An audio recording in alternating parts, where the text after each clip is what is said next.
0 à 1 est essentiellement une compilation de conférences données par Peter Thiel pendant ses années d'enseignement à Stanford, en collaboration avec son ancien étudiant et co-auteur, Blake Master.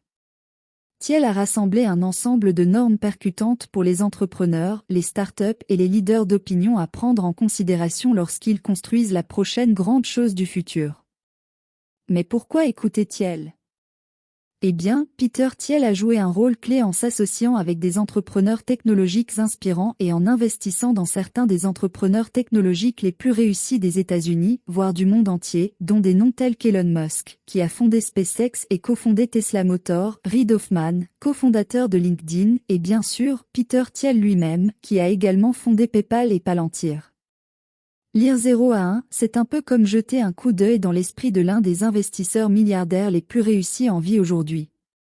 Dans ce résumé du livre, nous allons explorer les 10 à 12 principales leçons du livre, y compris les choses à faire et à ne pas faire dans le monde des startups, sur quoi se concentrer lors de la création d'une startup et des idées pour créer une startup d'1 milliard de dollars qui résiste à l'épreuve du temps. Êtes-vous prêts ? Allons-y. Grande idée numéro 1, apprenez à passer de 0 à 1. Faire ce que nous savons déjà faire nous fait passer du 1 à 1. Ajoutez plus de quelque chose de familier. Mais chaque fois que nous créons quelque chose de nouveau, nous passons de 0 à 1. L'acte de création est unique, tout comme le moment de la création, et le résultat est quelque chose de frais et de bizarre.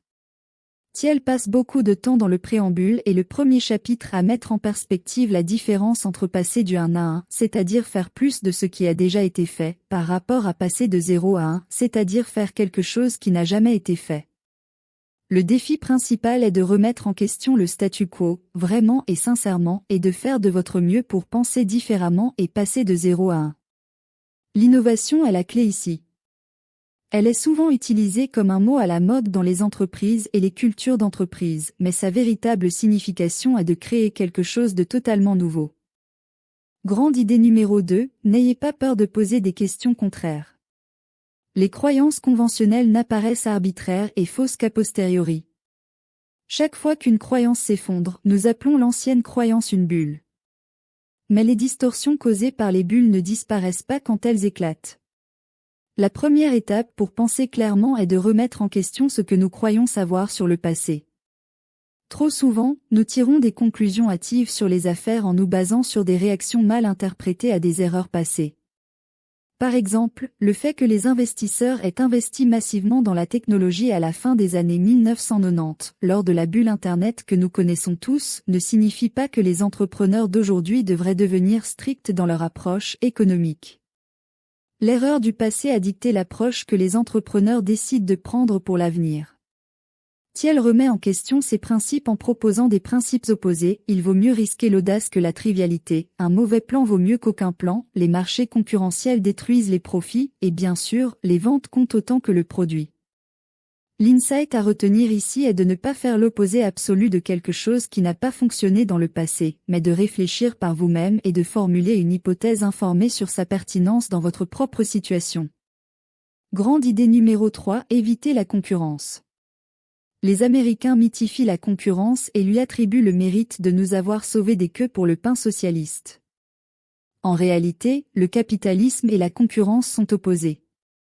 Le capitalisme repose sur l'accumulation de capital, mais dans une concurrence parfaite, tous les profits sont éliminés. La leçon pour les entrepreneurs est claire, si vous voulez créer et capturer une valeur durable, ne construisez pas une entreprise de commodité indifférenciée.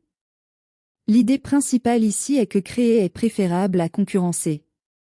Se concentrer sur la concurrence fonctionne bien dans une activité étroitement définie, comme la natation, par exemple, mais si vous essayez de construire une entreprise, la seule chose que vous obtiendrez en vous concentrant sur la concurrence, c'est un billet aller simple pour le tribunal de faillite. Au lieu de gaspiller votre temps et vos efforts à vous concentrer sur la concurrence, il vaut mieux se concentrer sur la domination d'un marché de niche spécifique. Grande idée numéro 4, construisez un monopole. Le monopole signifie de nouveaux produits qui bénéficient à tout le monde et des bénéfices durables pour le créateur. La concurrence signifie aucun bénéfice pour personne, aucune différenciation significative et une lutte pour la survie. Alors pourquoi les gens croient-ils que la concurrence est saine ? La réponse est que la concurrence n'est pas seulement un concept économique ou une commodité simple avec laquelle les individus et les entreprises doivent composer sur le marché. Plus que tout, la concurrence est une idéologie qui imprègne notre société et déforme notre pensée. Un monopole est une entreprise qui contrôle la majorité d'un marché spécifique. Les caractéristiques courantes des monopoles à succès sont la technologie exclusive, les effets de réseau, les économies d'échelle et la notoriété de la marque. Pour dominer un marché, commencez par une niche spécifique et concentrez-vous dessus. Une fois que vous avez réussi, élargissez vos horizons. Grande idée numéro 5, devenez un optimiste déterminé. Des centaines de personnes ont créé plusieurs entreprises de plusieurs millions de dollars. Quelques-unes, comme Steve Jobs, Jack Dorsey et Elon Musk, ont créé plusieurs entreprises de plusieurs milliards de dollars. Si le succès était principalement une question de chance, ces types d'entrepreneurs en série n'existeraient probablement pas. Certaines personnes disent que les personnes réussies sont chanceuses, mais en réalité, ce n'est que très rarement le cas. Lorsqu'une personne réussit quelque chose, elle a généralement planifié que cela se produise. Si vous voulez devenir un entrepreneur réussi, déterminez ce que vous voulez et pourquoi, développez un plan à long terme et exécutez-le stratégiquement. Grande idée numéro 6, exploitez la puissance de la croissance exponentielle. Pour celui qui a, il sera donné davantage et il aura en abondance, mais pour celui qui n'a pas, même ce qu'il a sera pris. Cela signifie que la croissance exponentielle est la force la plus puissante connue de l'homme. Gardez cela à l'esprit lorsque vous construisez votre entreprise et créez des forces technologiques puissantes pour l'avenir. Grande idée numéro 7, suivez la loi de la puissance. Les distributions de la loi de la puissance sont si grandes qu'elles passent inaperçues. Par exemple, lorsque la plupart des gens en dehors de la Silicon Valley pensent au capital risque, ils imaginent peut-être un petit groupe excentrique comme dans l'émission de télévision Shark Tank, mais sans les publicités. Après tout, moins de 1% des nouvelles entreprises créées chaque année aux États-Unis reçoivent un financement de capital risque, et les investissements en capital risque représentent moins de 0,2% du PIB. Mais les résultats de ces investissements propulsent de manière disproportionnée l'ensemble de l'économie. Les entreprises soutenues par le capital risque créent 11% de tous les emplois du secteur privé, génèrent des revenus annuels équivalents à un étonnant 21% du PIB. La loi de la puissance nous dit essentiellement que les efforts d'un petit groupe sont responsables de la majorité des résultats. Alors gardez cela à l'esprit lorsque vous construisez votre entreprise. Grande idée numéro 8, constituer une équipe de superstars des startups.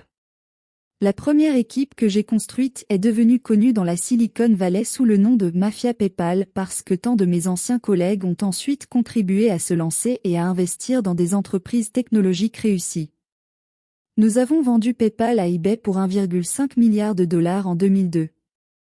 Depuis lors, Elon Musk a fondé SpaceX et cofondé Tesla Motors, Reid Hoffman a cofondé LinkedIn, Steve Chen, Chad Hurley et Javid Karim ont fondé YouTube, Jeremy Stoppelman et Russell Simmons ont fondé Yelp, Dave Sachs a cofondé Yammer, et j'ai cofondé Palantir. Aujourd'hui, chacune de ces 7 entreprises vaut plus d'1 milliard de dollars. Merci beaucoup d'avoir écouté ce podcast.